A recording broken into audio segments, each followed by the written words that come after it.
এই যে আজকে আমরা আমাদের মরিচ ক্ষেত দেখতে আসলাম। দেখেন, বৃষ্টির কারণে মরিচ তুলতে পারি নাই, গাছে সব মরিচ পেকে রয়েছে।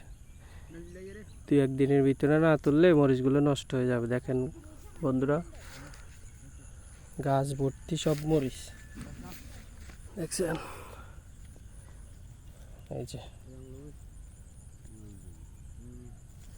একদম গাছের মধ্যে সব পেকে রয়েছে। এটা মূলত যারা গ্রামে থাকেন তাদের কাছে হয়তো ভিডিওটা নর্মাল মনে হবে, কিন্তু যারা দেশের বাইরে প্রবাসে থাকেন বা শহরে বড় হয়েছেন, কখনো দেখেন নাই, তারা দেখেন গাছের মধ্যে কিভাবে মরিচ পেকে থাকে। বুঝছেন কত সুন্দর, মাশাআল্লাহ মাশাআল্লাহ। প্রায় 1-1.5 লক্ষ টাকার মরিচ মনে করেন গাছের মধ্যে পেকে রয়েছে, বৃষ্টির কারণে তুলতে পারতেছি না।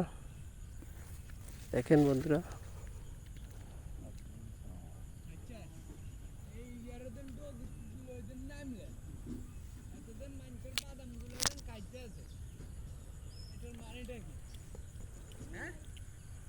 বলো তো।